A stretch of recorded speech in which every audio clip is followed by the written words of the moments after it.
most domestic adoptions today are at least semi-open. What that means is that the birth parents and the adoptive parents have interaction. It may be by phone, it may be in person, it may not happen until the hospital, it may happen before the hospital. But it's always a semi-open adoption when the two sets of parents have connected. What ultimately makes an adoption open is that the child is involved and the child meets the birth parent. People have a lot of concern about this. There's a wide range of how this is done. The counseling center's perspective is that you learn enough about it to decide what's right for you, but ultimately you won't know what's right for you till you have a particular set of birth parents and you know how well you connect with them or how comfortable you feel with them, that the boundaries are clear. But I just want to put that out, that it's a big issue in domestic adoption today. I think that the key thing about the semi-open adoption is it gives birth parents the comfort level that their baby is with people who they trust, people who they feel good about. They can go to sleep at night and think, my baby's with this great family. I could just tell you, as a new mother, it's a natural concern to always say, how is the child? I have my cell phone in my lap, like just in case anybody calls, if something's wrong. And as a birth parent, it's not very different. I still have those same concerns, even to this day. She's 12 years old, but is she okay? Is she happy? Is she healthy? Is she okay? Those feelings or thoughts don't change. And again, just because I made a decision to not parent her, I still have that connection. So for me, the openness is important to have those answers. Just knowing that her daughter's okay is what she's looking for. She's not looking at this point to be a part of her daughter's life, but it really makes a difference. And if you promise a birth parent that kind of future contact, you can see how important it is to honor it. I have questions that apply to everyone on the panel. They're a little bit different for everybody, so I'll start with Lynette and work my way across. What I'm interested in hearing about is openness. You specifically, having been a birth mom and now a mom, and your experience with adoption, the pictures are important to you. Talk to me about actually seeing the child you gave up for adoption. Is that something that you would look forward to? Would you want her to meet your current daughter, and what are your feelings there? And give us that perspective as we struggle with how open do we want the adoption to be from our side. Then as it goes down to Lindsay and Jimmy, I'd be curious to hear about your perspective on, would you want to meet, as you've been through the experience, how much interaction would you want to have had or do have with your birth parents, and what would that be like, and what would be your ideal scenario if you could craft it versus what your experiences were, or your siblings' experience with their birth parents, etc. And then down to the actual adoptive parents. Have you now, a year or 3 months into it, changed your perspective? How has your perspective changed versus where you used to be, and how open are you now versus where you were when you were on this side of things? So as far as openness goes, I have had the opportunity to meet my birth daughter. She was 8 months old.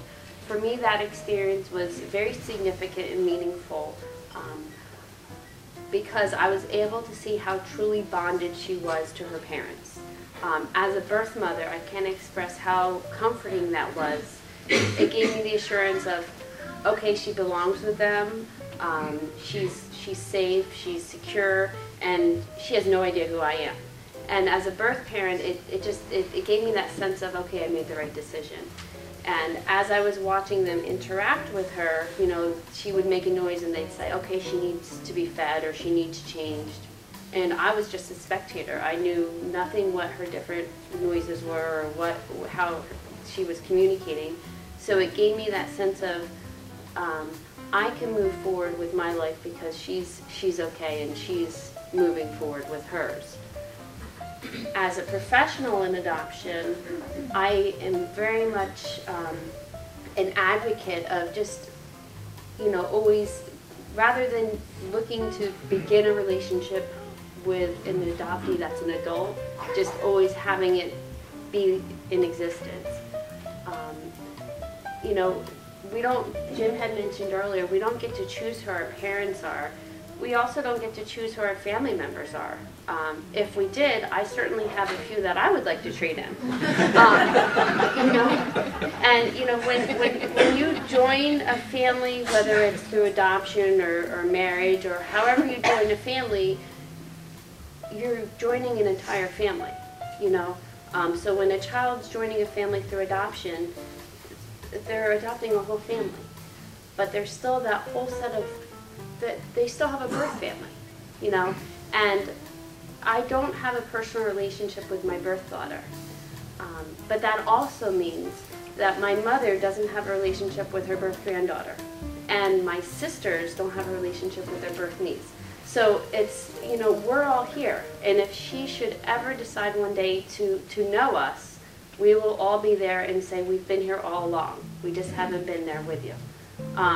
And I can't help but think, is it really necessary to keep it that separate? Because again, I made the choice to not parent her, not to not love her. I'm interested in hearing your perspective, Lindsay, on the openness thing as an adoptee, and or the experiences you've heard through other people you've met through your networks, etc., to give us guidance as potential adoptive parents on how open and, as you look to the future, and you're going to be a parent, what would your perspective be and advice to us? As for the openness, I'd like to meet my birth parents. I really would, because I'd like to know where I came from, even though I know where I was raised and I know who I was raised with, but I'd like to know where I came from. And I know a couple of situations where people have grown up and they didn't know they were adopted, so they obviously weren't open with it, and I think that makes it a lot harder on them, because then they don't really need to choose between two parents, but it's almost like they don't trust their adoptive parents because they've kept it from them so long. So with the openness, it just makes it so much easier to understand what adoption is if you know it a lot earlier than rather than finding out a lot more along during your life. Because once you're younger, you can ask more questions and you can understand it more. I'm sure if you ask when you're younger and you grow up with the idea of it, but if you're all of a sudden older and you get this sprung on you, it's like you don't really understand it. What age is the right age? You would start early, partly because telling your child their adoption story or the fact that they're adopted is going to probably make you cry at the beginning. And it's so moving and it's so profound that this is really your child and you're really a parent and you love your child so much. So that initially you're doing it so that you can practice and get over some of the teary stuff before the kid connects to what you're talking about. Not because your kid can't know that you feel it's profound, but because ultimately you're telling it to help the child understand their story.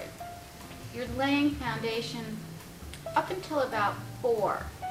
As I said earlier, around 4, you have your first adoption talk. Your kid will say, "Did I grow in your tummy?" The reality is, all kids ask that, biological and adopted kids. What they're really asking is not an adoption question, but to you it is. Okay, so you've spent time preparing. All they're saying is, "I love you so much, Mom. I want to be as close to you as a baby and a mommy can be. That looks really good, baby in a tummy. I like that. I'd like to have that with you."